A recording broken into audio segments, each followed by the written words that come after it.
I want to separate two aspects of this when you think about homelessness. The one that is probably more common, especially if you look at numbers across the board, is individuals who are seeking sheltered homelessness. So they're going through traditional pathways to call the homeless hotline, and they're in our shelter system here in Columbus. And a leading factor for most of those individuals experiencing homelessness is just affordability. It's just, we have a shortage of affordable housing, everything's more expensive, wages haven't increased, and people just literally can't afford housing, so they seek shelter.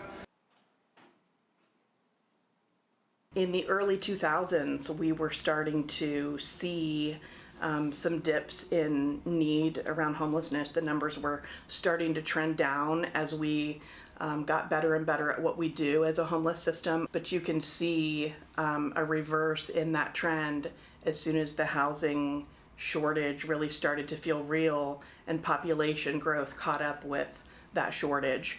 Since about 2010, it's been going in a different direction where you see longer lengths of stay because it's harder for folks to find housing, and you see higher and higher rates of homelessness. Despite how much prevention we do, the numbers are still going up every year.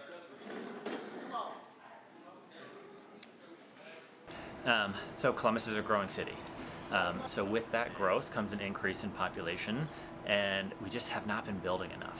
I think we've been needing to build for the last decade about 14,000 units per year to keep up with population growth. We've been building approximately 10. So to catch back up of that decade of underbuilding, we're going to need to build about 19,000 units per year, and we're not even coming close to that right now.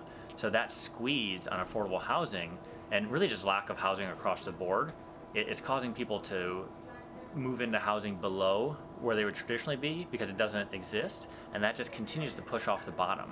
So the people at the very low end with extremely low income or no income, the options that they have are non-existent, or they're competing against people that have more money and less barriers.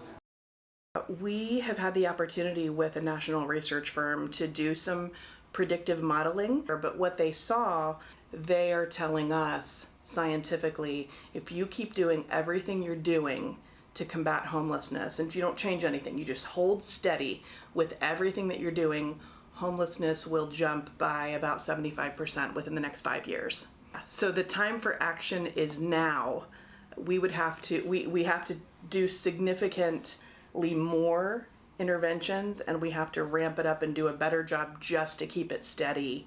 And it's really about just giving people housing, to say our community can subsidize a person bouncing around between psychiatric institutions, hospitals, jails, or we can spend even less than that money and put someone in housing and offer some support services to help them remain stably housed and have access to mental health treatment and substance use treatment, and the success rate is off the charts.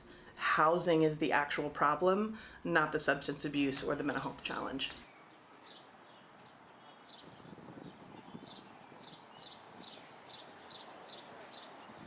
Have a lot more sadness and depression and less options in shelter.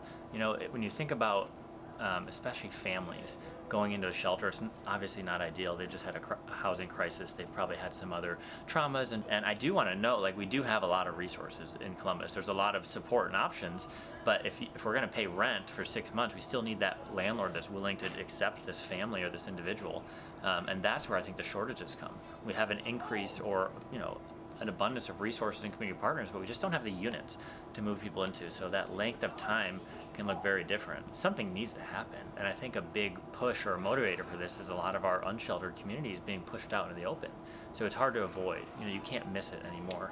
I think so that's motivating some leaders in our elected officials, some leaders in our nonprofits, and our business community as well.